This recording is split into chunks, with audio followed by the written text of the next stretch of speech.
This podcast has been brought to you by Xenio Travel. We are building the most amazing hospitality network. So I have Andreas. Do you pronounce it Andreas or Andrew? Well, that depends. How do you say it? What country you're in? Yeah, that depends on which country I'm in. Okay. So if I would be here in Sweden, I would say Andreas. And that's very typical. Maybe the name is very common in Germany. So they would pronounce it almost the same as well. Same in... Andreas. Andreas. Okay, and Karin. Karin. Do you say Karin? Karin. Karin.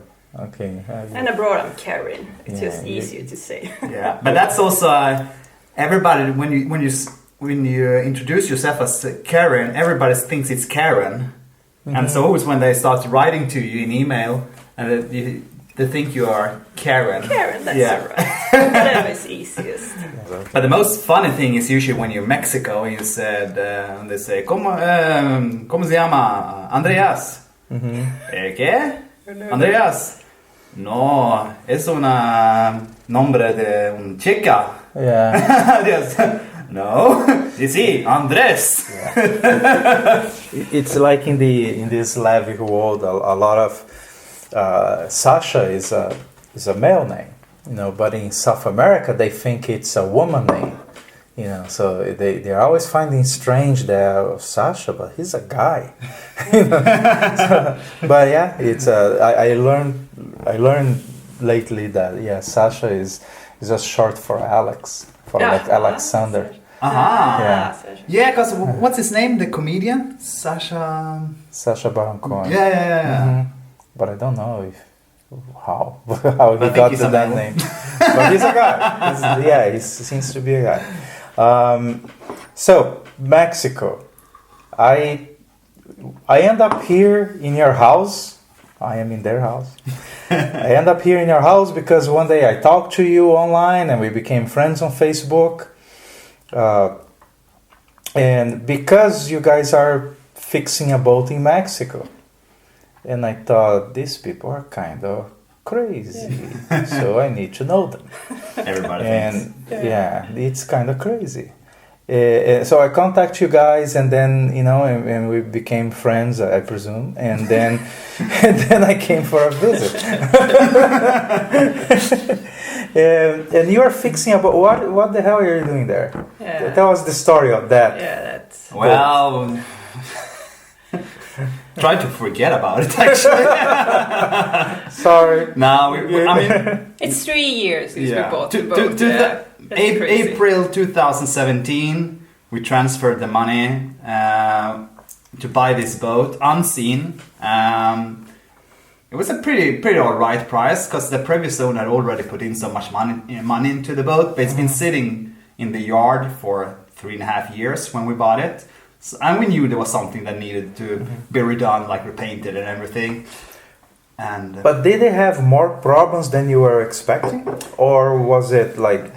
Or you knew it was going to be shitty and it was exactly that much shitty? No, so the thing, we never expected to be any structural problems with the boat. But what we found out was we sort of knew maybe there was 1 or 2 soft spots in the deck. And we said, okay, let's repair it. It's 2 days work or so. And then you found another one, and then another one, and then when it started getting bigger, you need to replace like bulkhead structure for the deck. It just it gets so much more. And so comparing what you expect that this was going to last before you bought the boat, right? How long did you think it was going to take to fix it?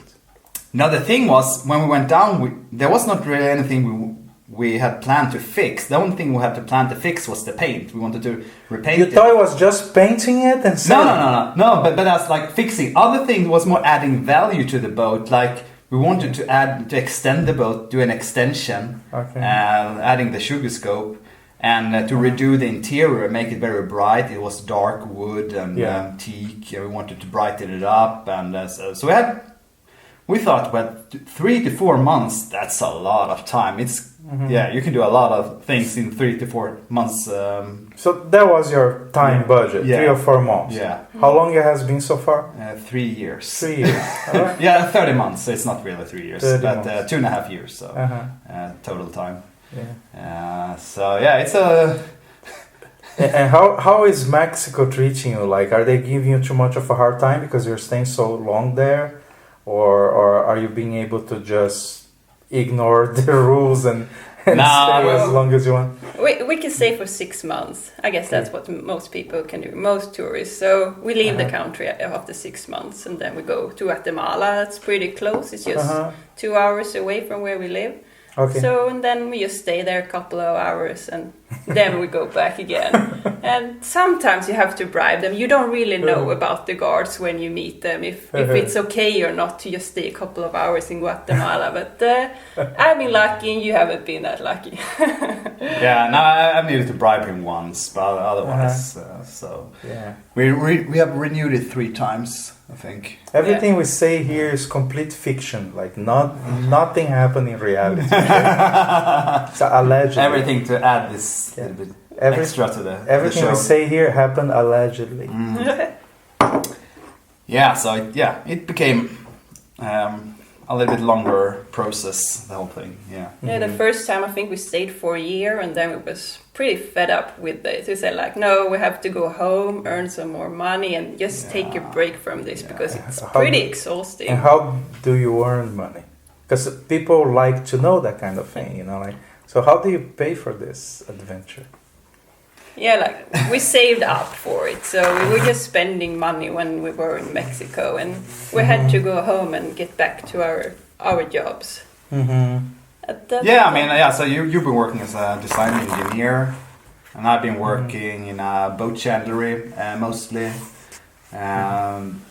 And yeah, it's just about saving money. Just keep the costs low and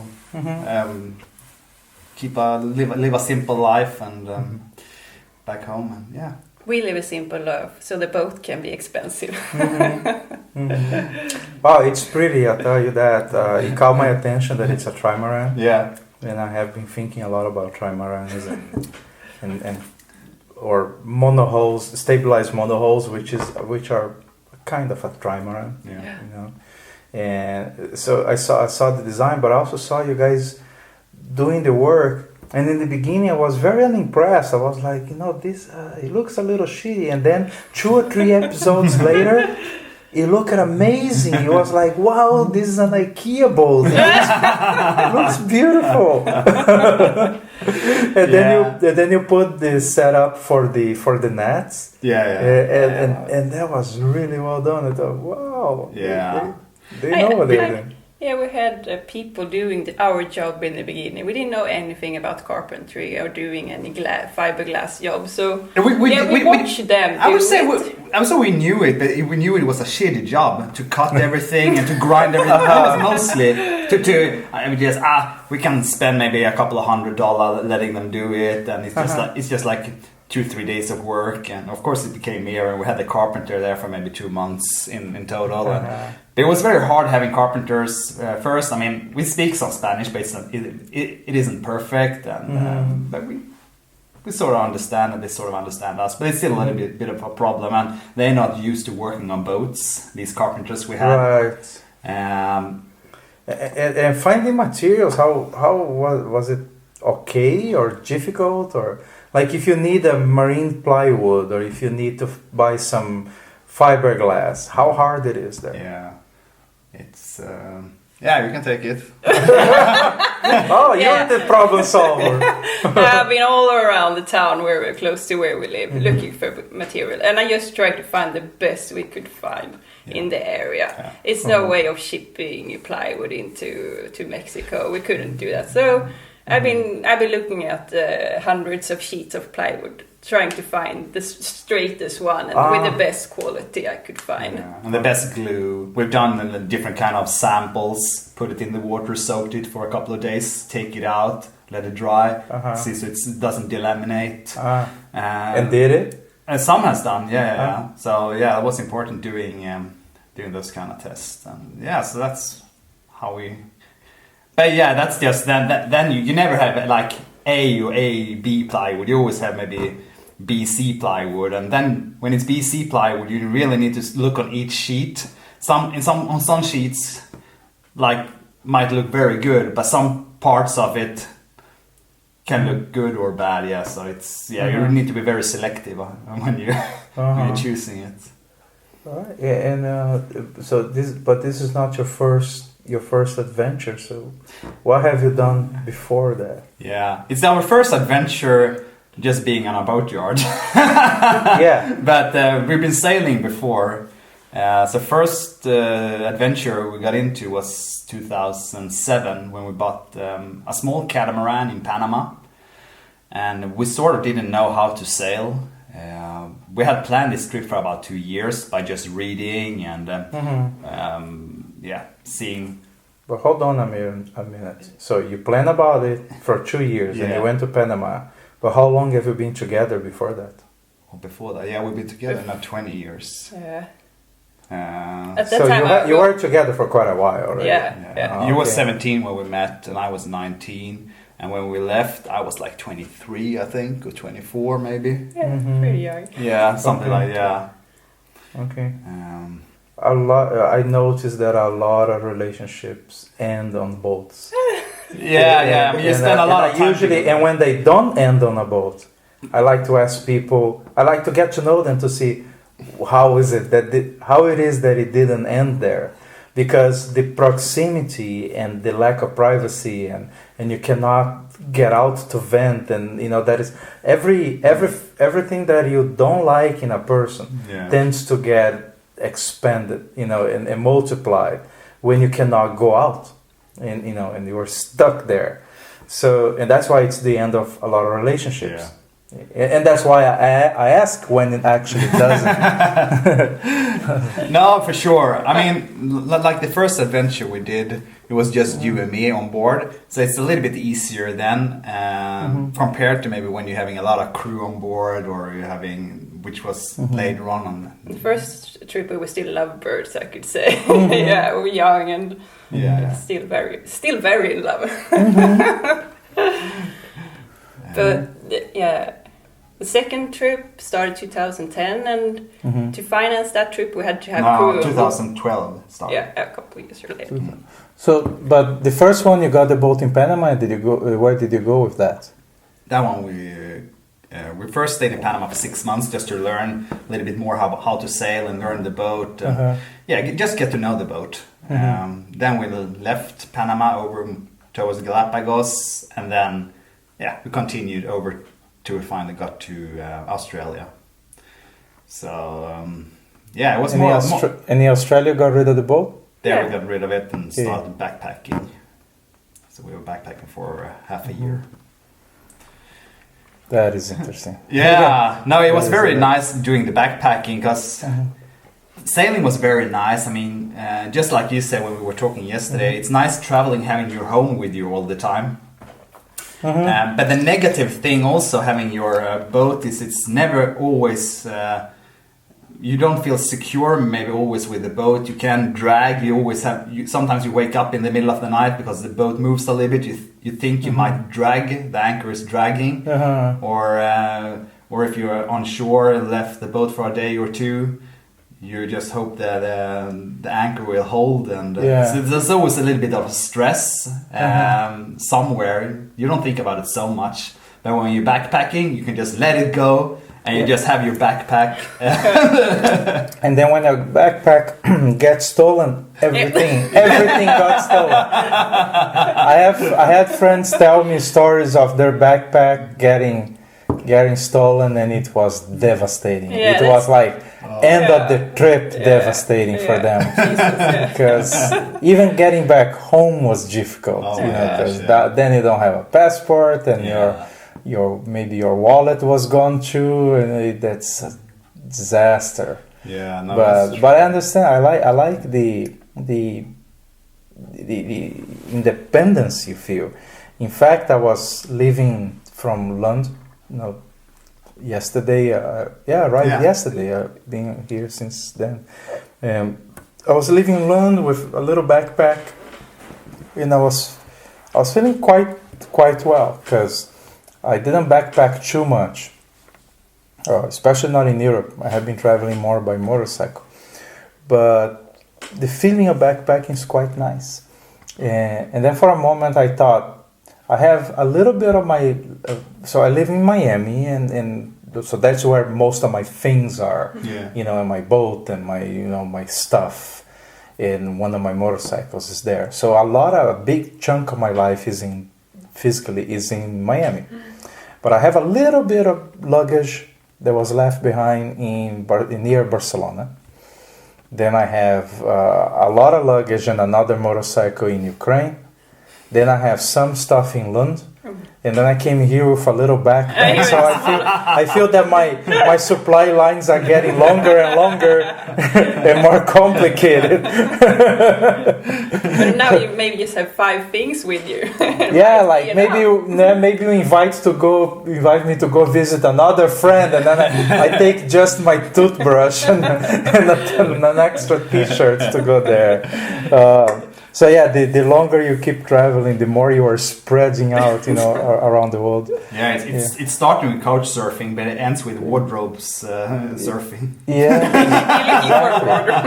And another thing that I notice that sometimes people look at me weird when I just out of the blue I ask them, hey, you know, can I go and stay in your place?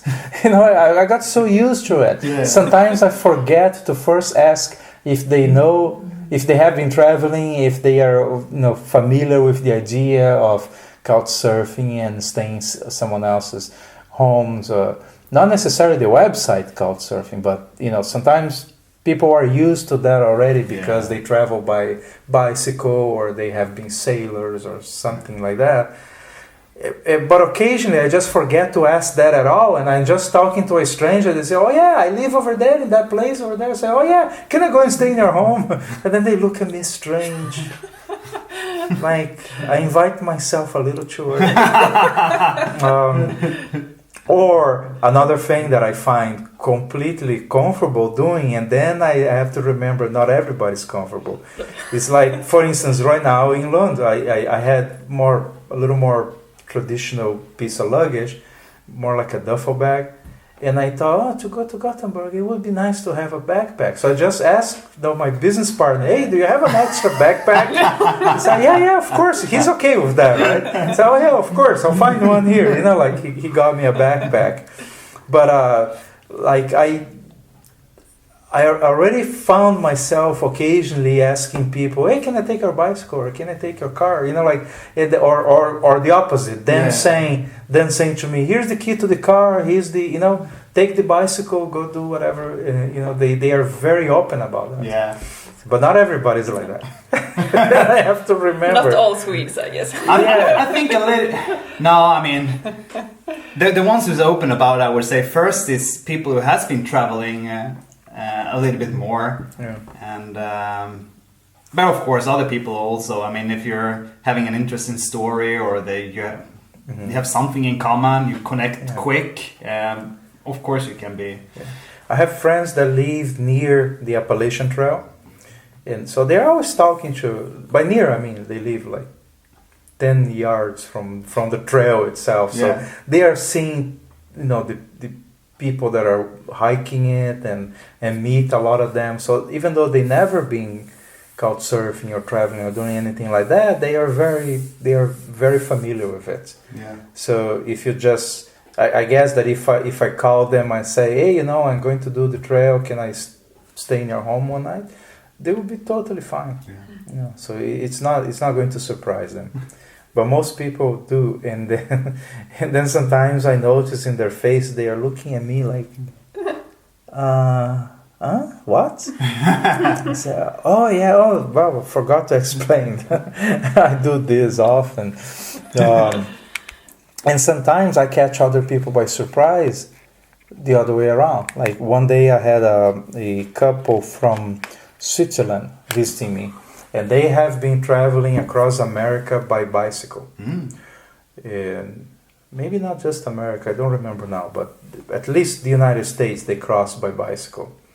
And they got to my place and we were talking, and I discovered that they have a motorcycle back in Switzerland. And I asked what kind of bike. I figured out that they are pretty experienced riders. And I say, hey, why don't you go to Key West? Here's the key to my motorcycle. And that got them completely by surprise. Yeah. They said, really? Can we use it? I said, yeah. Return it with a full tank of gas, please. And they went, and they had a great time. Then later, when they were back to Switzerland, they sent me a card, saying, that of all the memories we have of that trip, this is one of the most intense, or maybe the most intense, they said. And because it was so different, it was so unusual. And I have another friend, he's Greek.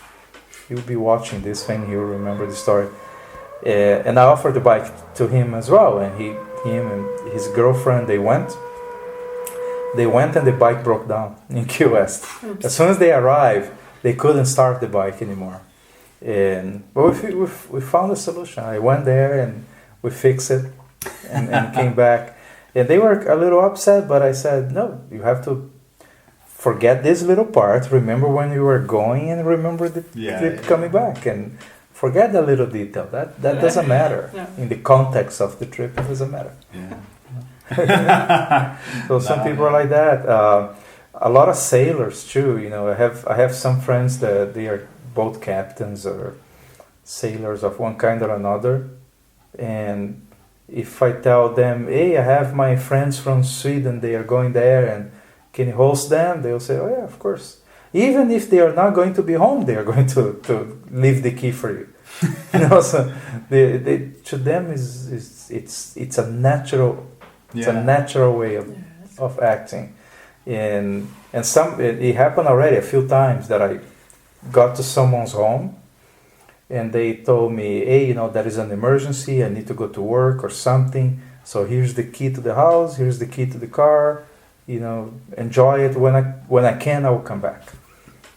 And it happened several times already. But do you think it's easier or more exotic to host someone or to be hosted by a foreign nationality? To host or be hosted? Do you think I got so used to it that I have a very biased opinion now. It feels weird to me to not help. It feels strange. If someone comes to my city and I get to meet them, I want them to at least know that they don't need to take any help, but I want them to understand that if they do need anything, that they should ask me. I feel a compulsion to do it. And one day, for instance, I was in Boston and I was selling my house, and I sold the house actually already, and I was just finishing moving some things out of it. The house was already empty. It didn't have furniture anymore. It was just some mattresses and some stuff in the kitchen left behind. And I went to a bar one day, and this guy shows up with a motorcycle that looked exactly out of a Mad Max movie. The bike had a license plate hanging out with wires, didn't have mirrors. He glued a mirror to the back of his glove to have a mirror, right? Didn't have blinkers. He had to indicate the turns with his hands. He had a battery that was hanging out of a piece in front of the motor. Didn't have the peg to put the foot on. He had to put his left foot on top of the engine, and the right foot had a peg for it. The bike had a car tire in the back, some tire on the front, no paint or no color, no coherence. It was one part out of one bike, another part out of another, and all that. And so I was talking to this guy in front of the bar, and I said, "Oh man, your bike is pretty intense," and he had like like some kind of thing rolled on top and attached to the front that looked like his camping gear. And I asked, where are you staying? And he said, I just camp on the beach, or I find a park and I camp on the park. So, well, interesting. I said, look, you don't need to stay on the beach today. You know, if you want, you know, I'll be happy to host you. Go to my place. You can take a shower. You can, clean your gear, and stay for the night. And all I want is that you tell me your story. I want to hear about it. And then, and I was riding my motorcycle. We rode to my place, and he said, on the way back, I want to stop by like a liquor store, and I would like to get some beers for us. So we got there on the liquor store, and then he bought the beer. He paid for the beer. And I noticed that he had a credit card that is a very exclusive credit card. Like, it's one of those that I know the kinds of cards. That was one of those that very few people have. I thought, this is funny. And then, so all right, we got the beers, and we got to my place. I cooked some barbecue, and then he told me his story. He's like a professional. I don't remember what, maybe a doctor or something like that. And he set up a challenge for himself. He said, I want to, from Washington, so Seattle, Washington, so from the West Coast, right? He said, I wonder if I can get to the East Coast without spending much, and without doing that in any traditional way. So he got $1,000, and he determined that he was going to go all the way to Boston with $1,000, and that was including the money to make the motorcycle. So he spent about $500 making a motorcycle out of junkyard, out of trash, and the bike looked like it was made out of $500. And the other $500 he would spend in food and gasoline. He said he spent something like $400 in gasoline for that trip. And other than that, he was living off the generosity of people. And that day that I met him, he was celebrating. He said, this is the first time that I'm using my credit card since I left Seattle. I was not using it at all. But today I'm celebrating that I finished the trip. I said, you're going to ride back? I said, no way, I'm going to trash this motorcycle and I'm flying home. I'm not using mission complete. Yeah, he said, no, he said he just wanted to get to the tip of Cape Cod or something like that, because that was his goal. And he said, and I'm not going to leave. I'm going to park this motorcycle somewhere, and I'm walking away from it, and I'm flying home. The mission is accomplished. Don't need to do anything else. So I thought that was such an interesting story. But I would feel really weird not offering, some help. And I think that a lot of people get used to that. They get used to be cool.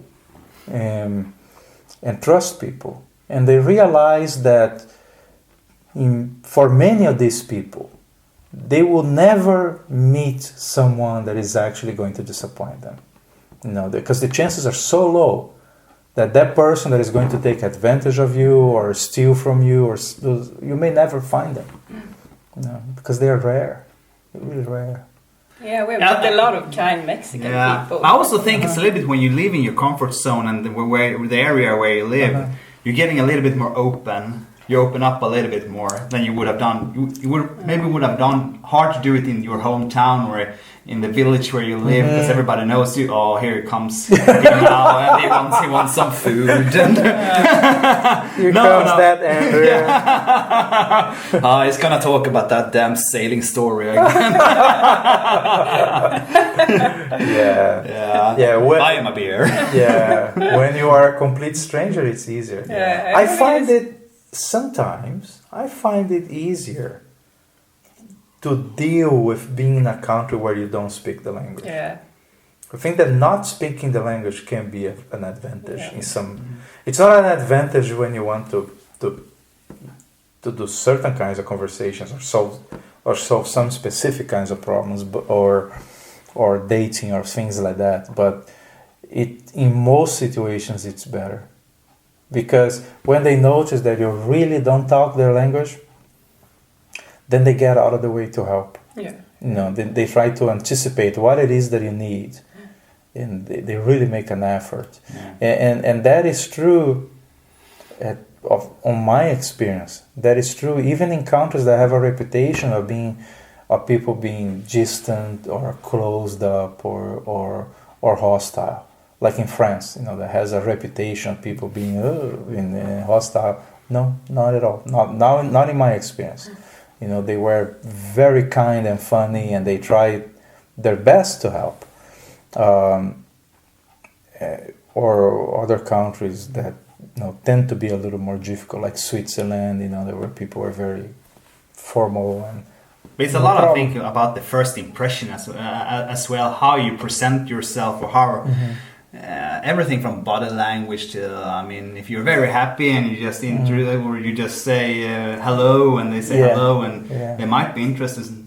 Another question might follow, and then you're getting into a conversation, and just being very open and glad. And I look like when I'm traveling by motorcycle, I look like I just parked my flying saucer in the parking lot, and I'm exploring this planet for the first time.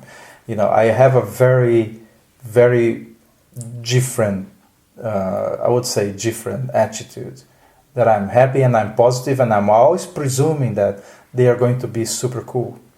So it makes it easy for them to be super cool. Yeah. So because I'm presuming they are. And then very occasionally, some people are indifferent. All right, too bad for you. And in a few cases, people were a little bit hostile, but nothing that became relevant. No. Nothing. Never had. I had maybe like 3 times in my life in trips, people being hostile or telling me to fuck off or something like that. And but then once I am out of that situation, it's not even important anymore. It could just as well not have happened. Yeah. Now I think a little bit when you're just there to meet them for maybe 1 or 2 days. You have no expectations who they are, or what opinions they have, or whatever. And sometimes you might come into subjects where you don't agree, and sometimes it's just easiest to move on to another subject, or depends on what kind of person you are. If he really likes to argue, or so that's also just to feel the first touch. If you're starting to getting into arguing, and the other one is very aggressive, maybe that's a harder one. And so I think it's also some subjects are much easier to talk about, and some, if you're just gonna meet them for a day or two, and so you have to feel it a little bit on the person, what kind of person he is. I was not surprised when you invite me to come over. Not surprised, because you guys are sailing and traveling and you're doing a lot of things. Yeah. So when you said that, I thought, okay, then that's all right, because I was coming here to stay at a friend's place, but then just a few days ago I realized that the place is not that close. It would require like a train ride and a bus and a donkey and jumping the ridge. I don't know. It was going to be complicated to get there. And I said, well, it's going to be difficult to be in and out, and then you offer, no, just stay here, all right? So now too late. I'm here. But I wasn't surprised, because I thought, they are this kind of cool people then, But a lot of people would never even mention, even give you the chance of inviting. Because they try to be defensive, to not even get into that question. And in my case, it's the opposite. I may just ask. It doesn't cost anything to ask. It doesn't cost anything. No. What's the worst? Yeah. What's the worst that can happen there? Yeah. So and I feel that sailors, when I say sailors, people that have sailboats, they are a tremendous community. Yeah, no, they truly are. Yeah. They are. It's like more or less like a filter against dumb or boring people, because if they are cranky or really boring, they get tired of this very quick.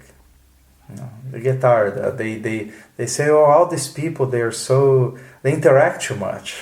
They're so interactive and they want to do crazy stuff, and I'm not into crazy stuff, so I'll go back to my house, in the farm. And so if they are boring or not sympathetic, they are going to walk away. And that creates this tendency that when you meet a bunch of sailors, they are really fucking nice.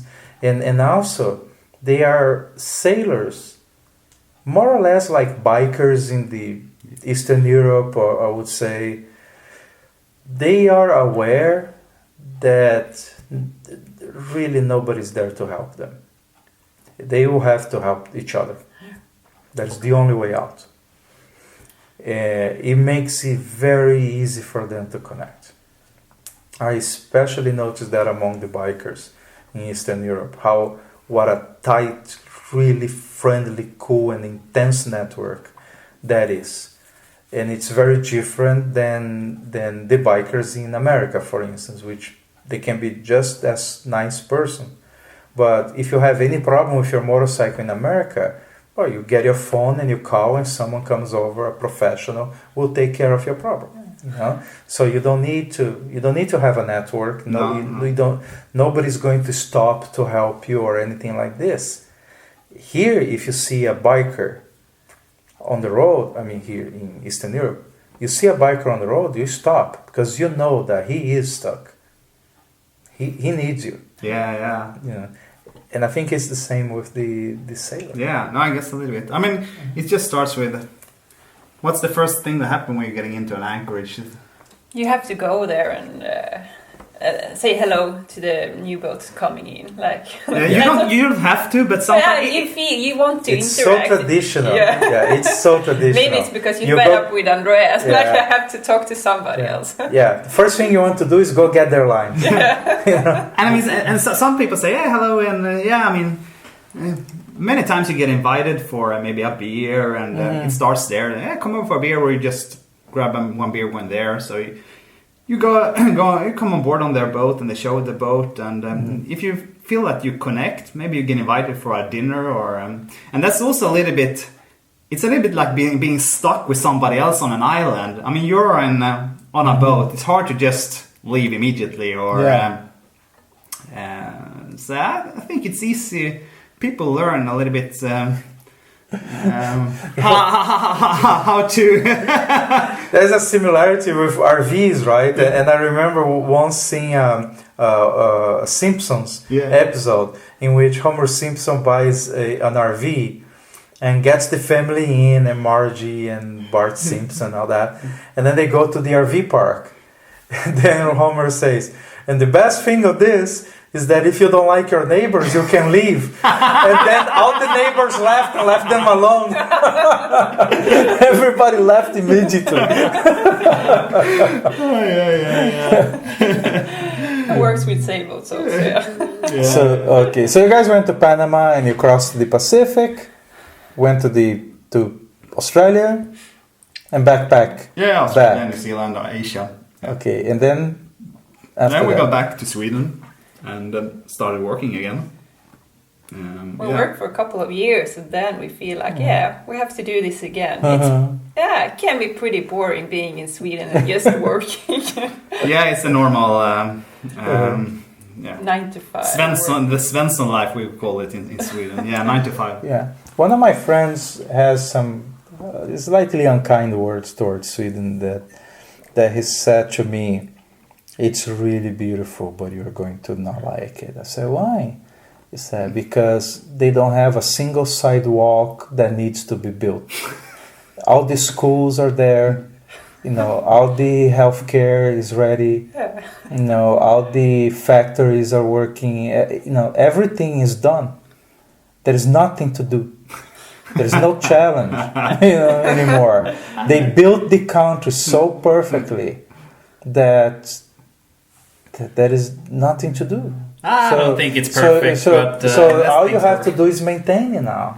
So then he said, it's boring as fuck. I said, well, but I think at least I'm going to like them. and I do. I really enjoy it. I really enjoy the culture. Yeah. The personality. But it's true. I bet that if I stayed here for many months, I would be like, oh shit, I need to go somewhere. Because I need a challenge. I need a problem to solve. Yeah. Or I think most Swedes also like to be in warm weather. Like you work all year round just to enjoy 4 weeks of vacation in the summer. That's what you look forward to most during the year. So for us, and you guys can take an entire month. Yeah, they do. Which is not common in the West. No. In US, people can sometimes not even take 2 weeks. Yeah, now we're used to that one. And sucks having jobs in America. So yeah, that's a nice part being here. But no, with Sweden it's nice. A lot of things is working, but it's like every country has its downsides, and we have things we need to work on as well. And so, but yeah, I mean, it's we're very lucky compared to many other countries. I mean, we've been to Mexico a lot, and it's poverty. You say that you have some things that you need to work on. I have no clue what they are because I look around and I think, wow, like. But it doesn't matter where you are. I think so it's always. It doesn't matter if you have the perfect country. There's always something to work on. That's what capitalism is all about. I mean, otherwise everything would have been communists, and that's where we're standing still. And I mean, everything's always going to be developed. You can always do something better. And well, in a literal sense, absolutely, I agree with you because I'm here to build a new business. So yes, of course, there is space for that. But there is no comedy in it, So I need to say, well, everything is ready. There is no fun in admitting that it's normal. Yeah. Okay, so you guys you decided you need to do it again. Yeah. So I got away a little bit. You were still working. I went away on different kind of trips to find the boat I thought was perfect for the trip. And on my, was it 5th trip? you were abroad 5 times, Yeah, so on my 5th trip. Searching for a boat. Yeah. So I was in the States, and I was in Mexico, I was in Tunisia. You came with me to Croatia, and I finally ended up in Martinique, where I bought a catamaran, 38 foot, so a little bit bigger than the first one we had. We have a lot of crew on board during that 1.5 year we had it. We sailed Caribbean, went through the Panama Canal, and then did more or less the same trip as we did the first time. And then we sold the boat again in Australia, and that was. You keep selling boats in Australia. Yeah, so it's that's the easiest country to sell it, and because when you have left Australia, the next civilized country is, I don't know what you would call next civilized. I mean, would it be South Africa or Europe or it's hard. I mean, everything is far except New Zealand, and New Zealand is the most isolated country. That area, the same thing. Either you sell it in Australia or in New Zealand, but most common is Australia, I would say. It was just very convenient. We thought if you're gonna do like an adventure for 1 to 1.5, 2 years, it was perfect to stop in Australia. And in there it can be normal then. It's very easy to sell the boats there as well. They have a big big sailing community. They have a lot of boats per capita. Same with New Zealand. So it's a big demand on boats. So for sure. Cool. Good language. Yeah. Good culture around boats. All right, and then you end up buying a boat in Mexico. Yeah, so another 5 years later, whatever it was, we bought this trimaran in Mexico, and it became a totally different story than we thought it would be, and what we had been experienced since the other projects we've done. It became a building project, build project. A rebuild. Yeah. Rebuild project. And what is the story with plastic? How did that start? And what is it? Yes, our channel is sailing as plastic, and we worked on it in the beginning. So why we came up with the plastic thing was, okay, we have done the Pacific now twice, sailing. It's very cool. But doing a third time, it would just be like a rewind, I would say. So we wanted to do something more, add something to maybe... Add a value for the trip. See a bigger value in it. And plastic had become just started to become, we see it a lot in the media, about all the trash in the ocean. And we really like nature and animal life, diving. So we felt it's pretty horrible seeing all this plastic around, and we thought that was you could bring more attention to the issue. We would do that, and so we started. I find that a cause like that can be interesting. It can add that extra dimension to it, as you say. It can also add an incredible amount of bullshit to it, if you don't really understand the issue. So for instance, to me there are two separate problems regarding plastic. One is that is a matter of behavior. People leave plastic on the beach, they throw plastic out of the car window. In some countries it's still very common. You walk around a train station in Ukraine, and there is all kinds of trash, including a lot of plastic on the street, and that is behavioral, and people can be educated to not do it. But the ocean problem is of an completely different magnitude. It's a lot of industrial trash. Most of it is from fishing. It's left over from fishing, and plus an incredible amount of trash that comes out of rivers. And when you look at those rivers that produce the most trash, what you see a little bit upriver is a huge city.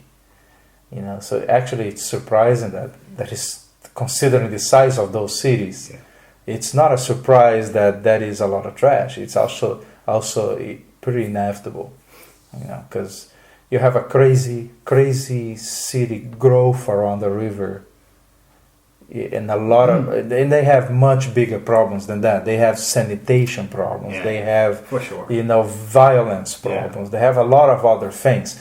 They're not going to have too much patience with you. They're lecturing them about, don't drop that bottle. No, exactly, exactly. They are not really ready to listen to that. They are surviving. Exactly. I think that's where projects like the ocean cleanup come in, because they are trying to stop it. They stop it from the river, which helps a lot. But it's also a lot but they have really managed to make it a big scale, and really start doing something. They're really doing something, and they're getting attention to it as well. People getting aware about it. Number one is, first, like you say, it's maybe not just littering from households, and it's also industries, like you say, and dumping, illegal dumping. It's a lot of those, but you have to start somewhere, and the littering, if you just teach the kids from the beginning, because it's always very hard to start with you when you're getting older. It's like learning an old dog to sit. It's but I like to say that if you solve the problem of the kids doing, changing the behavior of the kids and the young people, the rest of the problem dies of natural causes. So it's with time they'll phase out anyway, right? So if at least you can do that, in more basic education, that helps. No, I think a lot of there's alternative to plastic, and to more biodegradable products, and it's going to come a lot more in the future. So that's also educating about that, kids getting aware of that, and they bring it with them till they get older and whatever education and job they get in the future. So it's like a phase to phase out plastic in some areas and replace it with other products that are more biodegradable. I mean, plastic takes so much. Did you switch straws to bamboo or metal or things like that? Yeah, like, do you do that in your life? Like changing your shopping? We are aware of it, and I mean, we always try to keep the plastic at the minimum. We don't buy. When we buy like shampoo, we always buy this, I don't know what you call it. It's bars instead. Yeah, bars. And it's like when you go shopping, you bring your bags with you. Yeah. Now we have the small paper bags to have the fruit in instead of a plastic Right. bag. Yeah. I mean, it's a little bit like that. And of course we're buying plastic because there's no option to it as well. The thing is the industry that needs to come with alternatives as well. And they won't do it until there's a demand on the market. Yeah. And that's what you're seeing now a little bit. It's coming, but it just takes time to... a demand for the market or regulation. I usually agree. I like when the demand comes first, and then you don't need the regulation. You know, but and sometimes it happens like that. Yeah. But many times nothing happens until the regulation comes in. Exactly. And that can be annoying. But for people that are against regulation, I usually like to explain that what created a lot of this problem was actually the lack of regulation. Because before we had certain ways of doing things, like the milk was brought in glass bottles, right? And then later they created the Tetra Pak or things like that. Yeah. But in other countries, like in South America, the common was the plastic packaging for the milk. It was like a plastic pouch, of 1 liter. And then you had to cut the plastic and serve it. So they had, a plastic jar to put it in, or other kinds of bottles, right? Or gallons, or half gallons, quarter gallons, like we have in America. They're very common, and that is rarely recycled. But the industry before that entire industry of milk was sending their product in a recyclable container to the city. And then one day they thought, well, instead of having to take the milk to the city and bring the empty bottles and wash them and reuse them, we can put that in a plastic thing and it goes one way only. And now it's cheaper for us. So what happens is that anyone that understands economics knows that what you create here is an unaccounted externality, that you are exporting some of the cost of that cycle of consume. You export some of that cost to the city.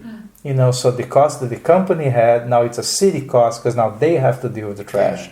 It's similar to aluminum, right? Coca-Cola, Pepsi, all those things were sent in bottles that were glass. And they would be taken back and cleaned and reused. But then one day they invented, okay, let's put that in an aluminum can, send it one way, and we don't need to take it back. And now the entire cost became a city cost. Thankfully, aluminum is so valuable that it's economic, to recycle it. So pretty much anywhere. Let me see that. So this is the very Swedish. We have pant. It's you pay one Swedish krona. You get 1 krona for it. Yeah. In some places it's like I think in US it's like a quarter. And there are countries like here where homeless will go through the trash. Yeah. Or one day I finished drinking a water on the street, and the bottle was still in front of me. I was sitting in a park bench, and someone came over. Are you done with your water? I said, yeah, you can take it. Then they took the bottle because they make their money. All right, but to me that is still an externality that was created and not accounted for. The companies that are putting these products on the market, they transform that externality into profit many quarters ago, and they never paid for it, and it's taxpayer money that is taking care of it, right? In the case of plastic, it's clear, paper, clear, right? And I don't like it. It's not that I want to invent a regulation to take care of it. It's that I just want to correct that there is an externality that the industry is pretending doesn't exist. So they are giving us all the trouble, all the problem to solve, and then another industry comes in and says, "Oh, we can create the solution. You just pay us this much, and we are going to do all this. We'll take all this plastic, this paper, this aluminum, all that, and we are going to recycle." And in the case of US, instead of recycling it, they were sending it to China. So they were pretending to recycle. But then China, at some point, they stopped taking it. Now China has higher standards to take that material, and it's accumulating now in America. The recycling facilities are loaded with trash that they have. They're finding other markets. They are sending it to Vietnam or Pakistan, or I don't know where. Some other places are buying, but they're not buying as much. So maybe eventually we will have to stop pretending to recycle and start doing it for real. And also, I usually think that recycling alone is a relatively dumb thing to do, because you are trying to cover an error that you created yourself. Because if you don't do things in the correct sequence, then they don't make sense. And to me, the correct sequence is first is reducing. So first is don't use a material that you can actually do without. And also don't buy something that you don't actually need. So reducing is first. Then that is reducing and reuse. Certain things can be used a second time. And one notorious example that is modern and it's making a big difference is batteries. People were thinking that when you bought an electric vehicle, the battery would not last very long. Actually, they do last a long time. But then when you crash the car or something and that battery goes back to the used market, they are being taken to be used a second time as storage for commercial storage or residential storage. So the batteries for the EVs didn't even reach the recycling market yet, because they are being reused so much, because they're expensive and they work really well.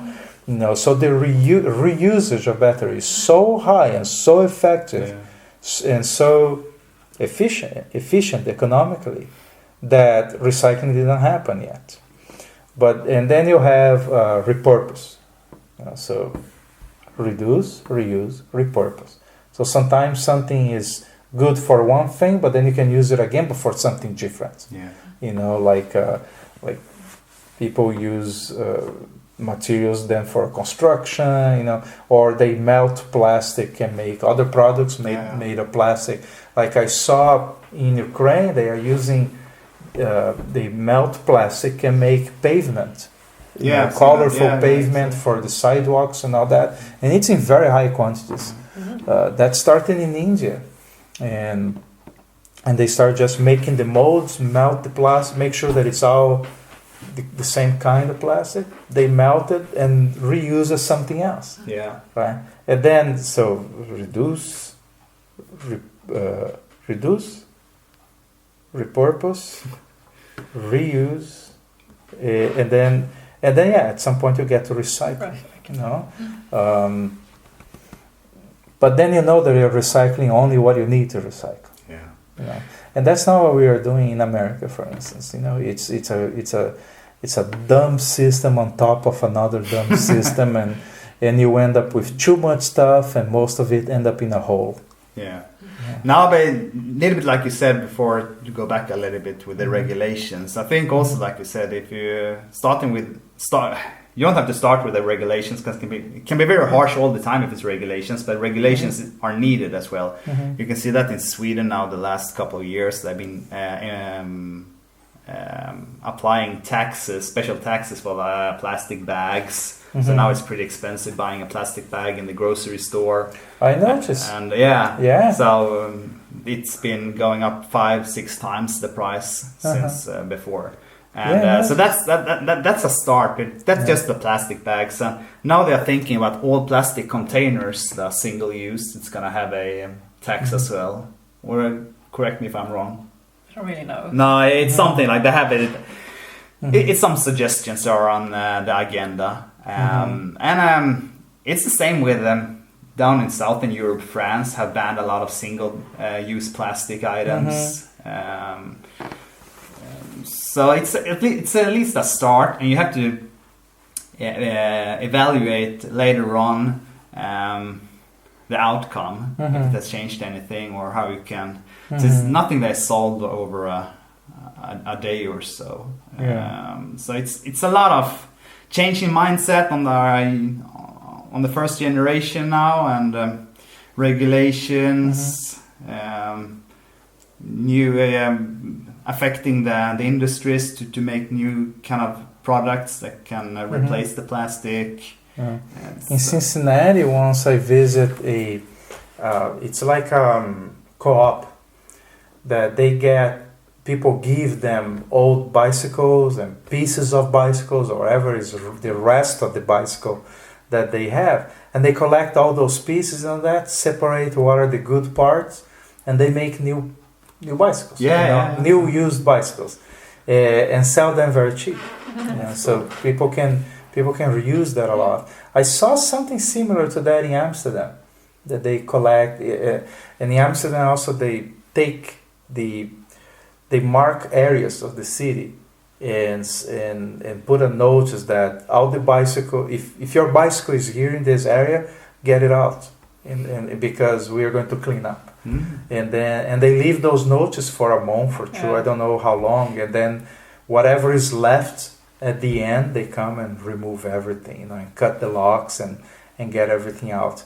And someone told me that actually they send out those bikes to be reprocessed, so I guess they end up being available somewhere.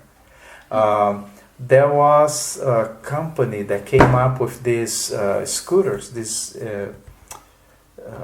one of these companies that started with the electric scooters, and they got them off the market.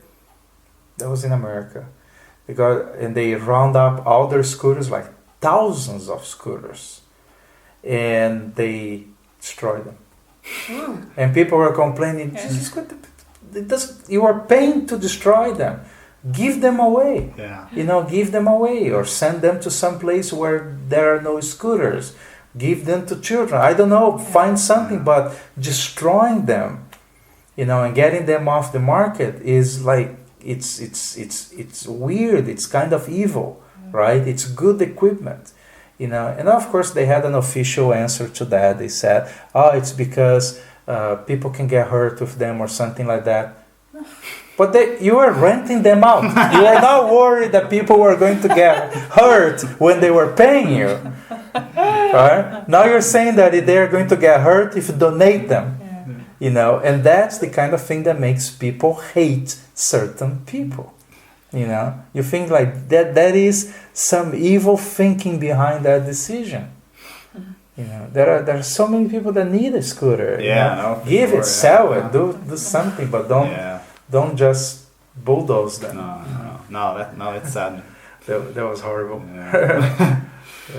Yeah, no, I mean, just to wrap it up, the plastic project where we started a little bit. We actually had this friend that we stayed, was an Airbnb host. We stayed in the first 3 months in Mexico, and she had a friend who ran a plastic project up in the mountains in Panama.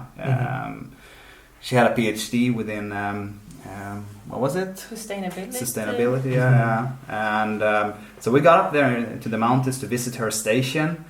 It was very impressive, actually. So there's a lot of coffee farms up there, and they throw a lot of plastic bottles. So there was 6 villages that was into this project. So they collected the plastic and then they sorted it. And they didn't have a shredder at that time. They had a packing machine that could pack it into big cubics.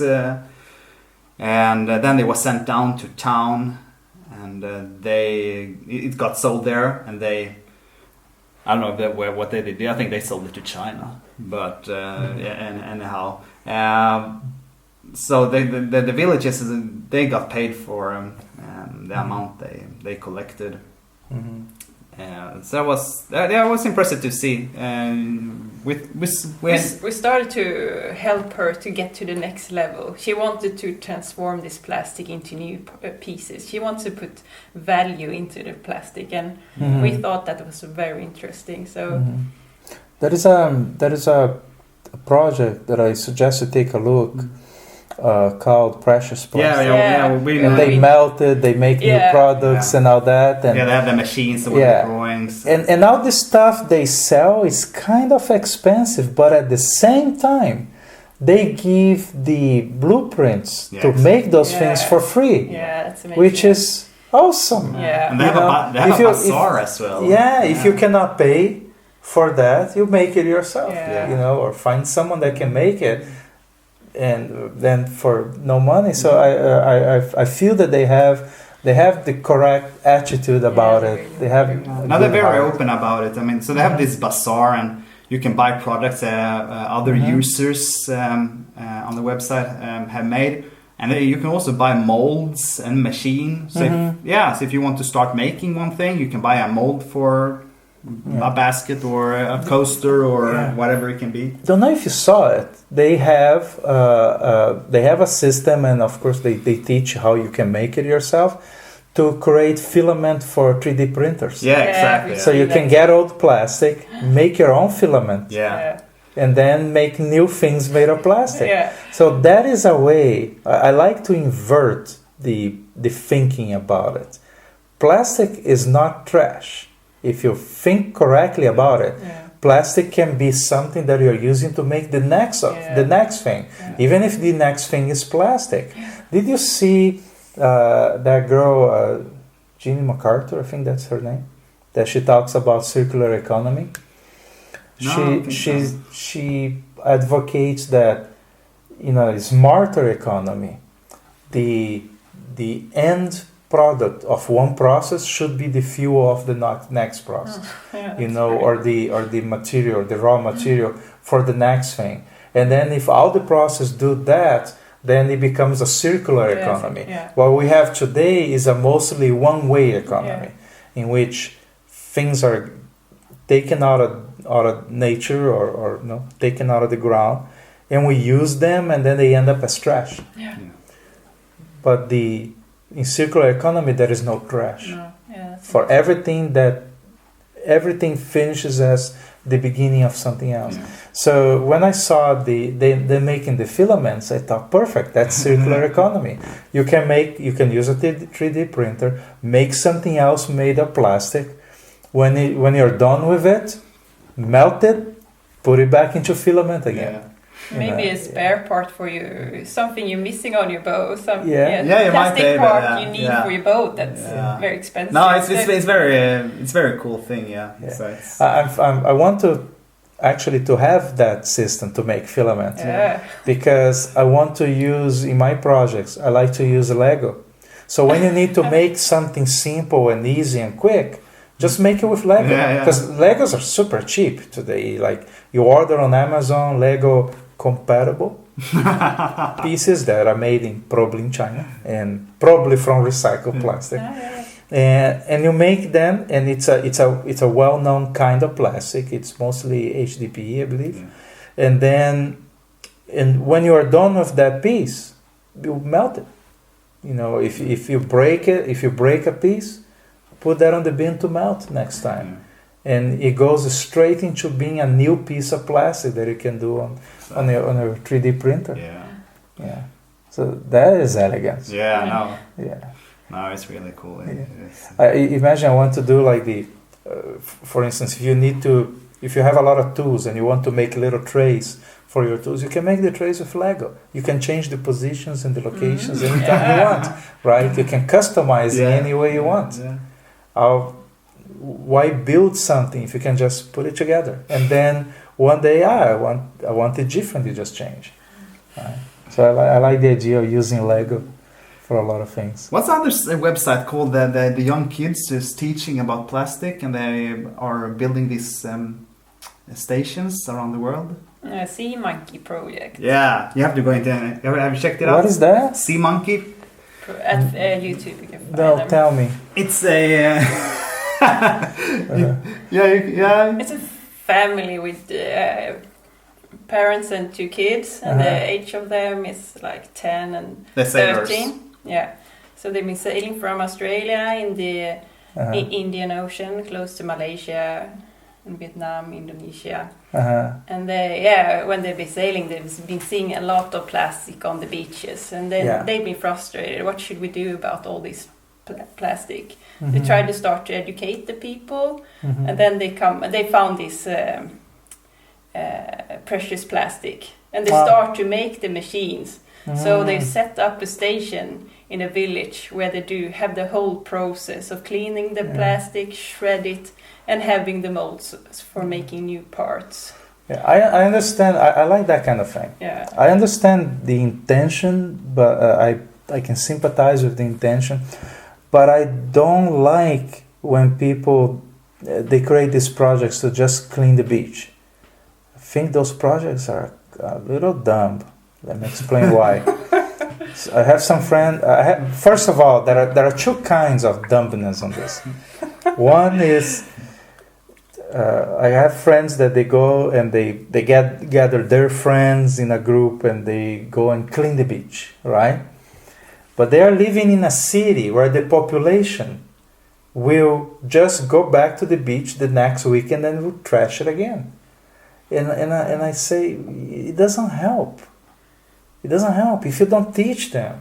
If they don't somehow learn by regulation or fines or by talking to them, if they don't somehow learn to not trash the beach, what you are doing is pissing on a house fire. It's never going to make a difference. You know, maybe the opposite would work. Why don't you get a lot of trash and bring and dump it on the beach? Because then the residents come over and they are going to be petrified. Oh, what just happened here? You know, and then they will clean it. You know, so maybe you need to do to reverse psychology. I don't know. Of course, it's an absurd idea, but it has that philosophical effect, in my opinion. So to me, that is kind of dumb. If you are not educating people one way or another, you're not solving the problem. But if they are doing that and putting the system over there and teaching people that plastic is now valuable for something, then that creates the educational effect, right? So that helps. But the other dumb thing that I noticed was a friend of mine told me one day that she was paying something like $2,000-3,000 to travel to some country in Africa, and a bunch of people from Europe and US, they go there together and they clean the beach, you know. And I said, "You're crazy. You're kind of crazy." I said, "Why? Isn't that a beautiful project?" I said, "I guarantee you one thing. You know, like I said, can you choose any date to go, or can that only happen on a certain date of the year?" Said, "No, I can choose any date. You know, like they do it monthly." Said, "Same place?" "Yeah, same place." Isn't that obvious that the beach is going to be dirty again? Do you think they are going to have that beach clean a few weeks after you leave? They have another group coming. They need to make the money. If that beach is not clean, they will bring the trash and put it there. No, because they need to have the beach dirty for you. Yeah, no. Yeah, no. You are even if that beach was clean today, they would have to get it dirty again for you. So you are guaranteeing that it doesn't get clean by doing that as a tourist. Also, the money that you are spending going there and doing it, if they were paying a local to do that work, they could do it 10 times over. Yeah. Instead of you spending that money and paying them for the opportunity to go there and feel good about it. But that's all you are accomplishing, is you feeling good about it. Of course I said that in such a way that she didn't get offended. She understood it. But it's also very easy to hurt people when you explain things in that way, You have to think what is going to happen. They are going to make sure the beach is dirty again. Yeah, I mean, like you said a little bit, just cleaning it won't help. Yeah. I mean, it would be one thing if they're having a bigger project that they have maybe...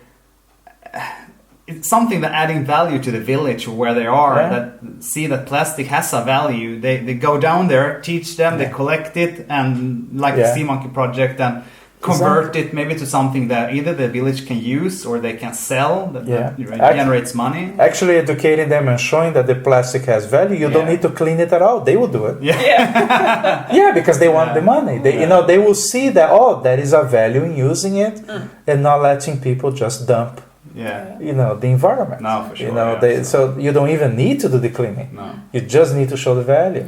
And equip them with this solution. Of course, they may not be able to come up with all that equipment and all that on their own. And the energy and all the connection and all that. But you may have to kickstart that. So I really like that kind of project. And it also depends a little bit what area you are. If you're in a tourist area, of course the commune itself goes in and helps cleaning everything so it looks nice. So that's good in one way, but people are still throwing things, and the commune is solving it for the people. And of course they would lose tourism if the beach or whatever would look dirty or plastic trash everywhere. Exactly. So they see the value not just in the plastic, but they see the value in having a clean place. Yeah, I mean, so if you're like in Mexico, if you go to Cancun or Playa del Carmen or La Paz, you will see nice clean beaches. And if you go to a more remote beach where there's no tourists, of course you will see so much trash there. And that's the big difference. I mean, there they don't see the value because there's no tourism coming anyway. So they're not dropping any in their economy around that area. Also, the tourists tend to create a different problem. One example given to me that impressed me was the Paris-Dakar, the race, the car racing, right? The Paris-Dakar goes through some of the poorest areas of Africa, or used to. They are not doing it anymore, right? So it used to it was this multi-million-dollar sport endeavor. Not a sport, it's a game, right? So they were racing these cars across the Sahara and ending in Senegal or something. I don't remember Dakar. But on their way, these people are bringing out the resources they need, and they are doing that as teams that have sponsors and a lot of money, a lot of resources. So they are going through these most impoverished areas of the world, and what they see these white people coming through, and they are eating good stuff, and they are doing good stuff, and they are making these things that don't make any sense to them, and they are leaving on their wake a lot of trash, a lot of rests of food, and a lot of stuff that then they will scavenge on that.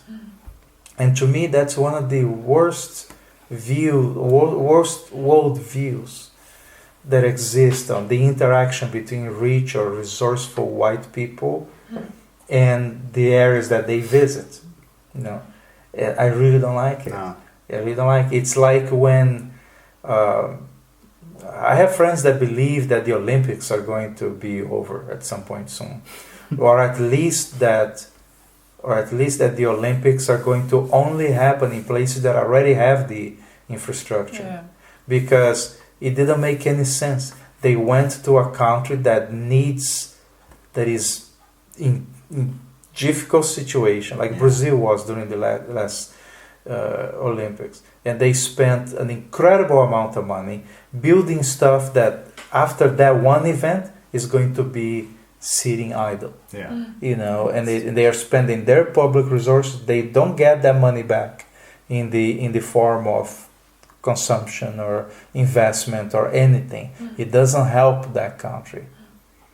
You know, and it's so the entire event that had a pretty interesting history and a good intention. You know, of course, it's a great sports event, but the effect that it has in that economy and in that country is terrible. You know, but it's not terrible if they are doing that in a place that already has the infrastructure. So if they do it, you know, like if they go to, let's say, Barcelona or someplace in US or here, you know, they probably don't need to build anything. It's all out there. It's out there. So now, it does bring money. Oh, of course. Yeah. No. So I hope more things like that get redesigned. Reused. You know, and reused, rethought. Yeah. Boats, cars, bicycles. I saw a video earlier today where Steve Jobs was talking about an article that he read where they study all kinds of animals, to see which animal is more efficient to move from point A to point B, spending the least amount of energy. And the condor won by far, very, very efficient. And humans were like down to like after 1/3 of them, and it was not impressive, right?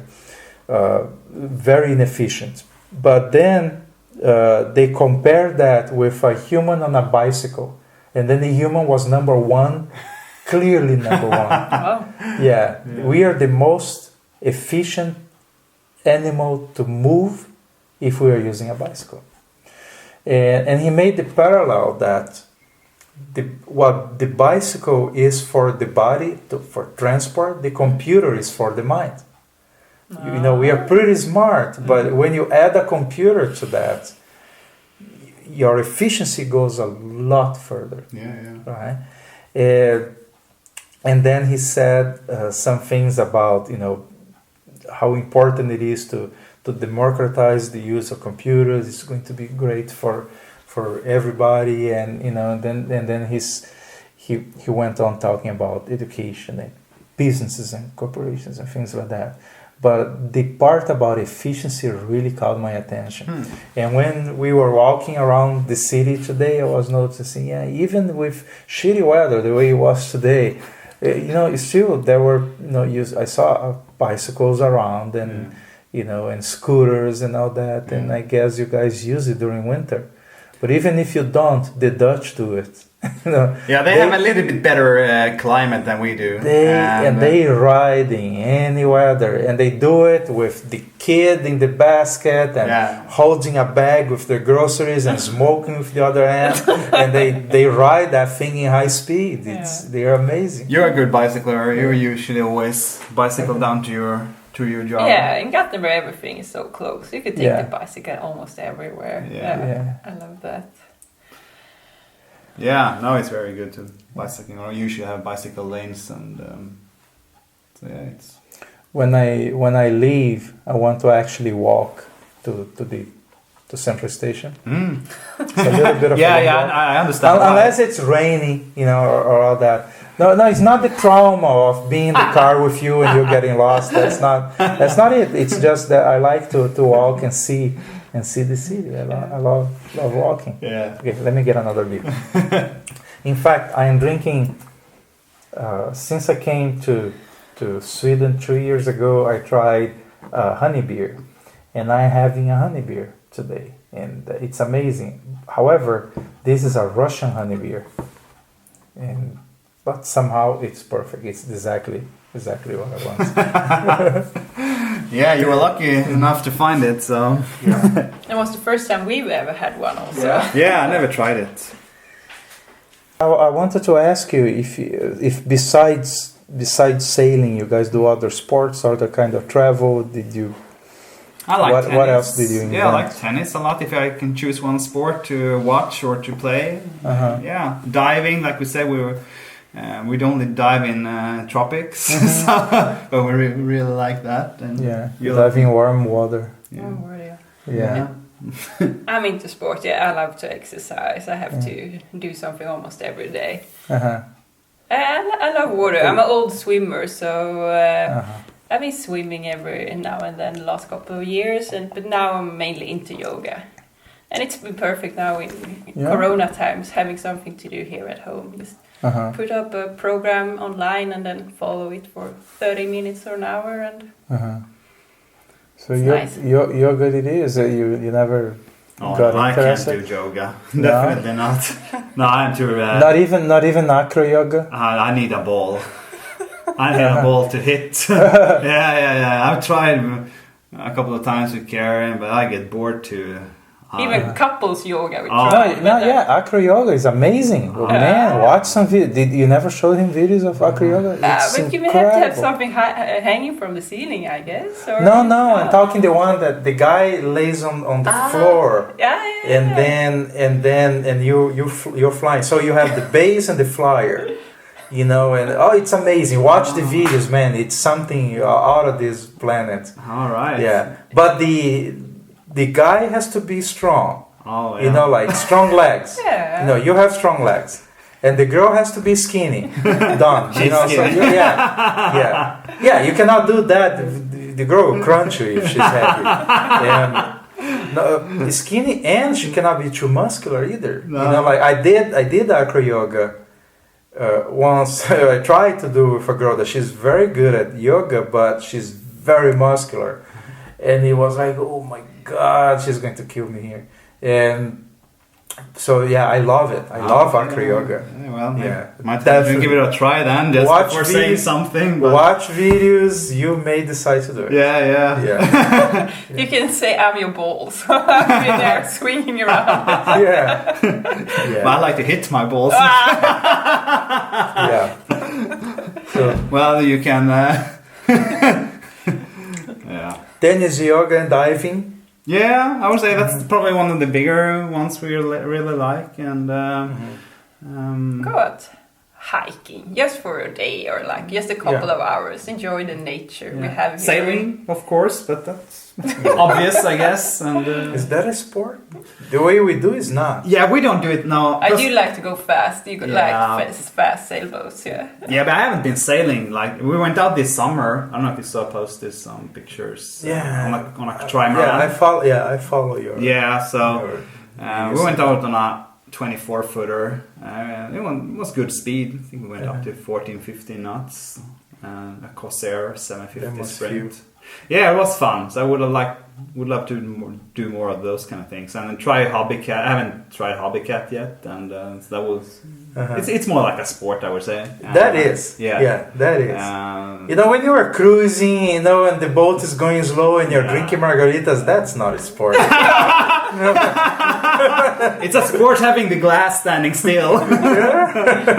That's not really a sport. Yeah. So the same girl MacArthur that I told about, the circular. She has this TED talk on that I saw on YouTube, and she at some point she's describing how it is to be sailing in the South in the South Pacific, and she was trying to break the world record, fastest circumnavigation, and in a 50-footer trimaran, footer trimaran, high-speed, high-tech boat alone. So she said it was more or less like driving a car. Like she said, you're driving your vehicle at 20 miles per hour. It's easy, you can listen to the radio, you can talk to someone. But now imagine you're driving that car faster and faster, 60, 70, 80, 100 miles per hour. So now you're really holding and paying attention to it. And then imagine you start driving outside of the road, in the dark, and you have no headlights, no windshield, no seat belt, and no brakes. Yeah. Then it's action. That's how it feels. Yeah. Oh my gosh, yeah. Yeah. Cool. Yeah. So I'm going to put some photos that I'll take from your channel and Cool. from your Facebook and all that, and tell people to follow you guys. I really liked your story. Yeah, thank you. Rebuilding that boat, and especially because I was really not impressed with that boat in the beginning, and then I thought, this is no way. And then a few chapters later, I look at it and I was like, wow, they know how to do this. They know how to fix the thing, and it started to look beautiful, and that was even before you painted it. Oh my gosh. I thought, wow, the inside, it's really looking elegant and nice. And I think I made a comment about it there once. So I admire that a lot. I like what you guys are doing, and I like to tell people. And I also think that you have a really cool attitude. So thank you for inviting me to be here. Thanks for being our subscriber. And thank you for talking to us. Telling a pleasure. little bit of It's a nice talk. All right. So now we're back to our honey beer. Oh yeah. Thank you guys. Thank you. We hope you like this podcast as much as we like to produce it. This has been made possible by the effort of dozens of volunteers, supporters, partners, and visionaries that are helping us build Xenio Travel. Please visit our website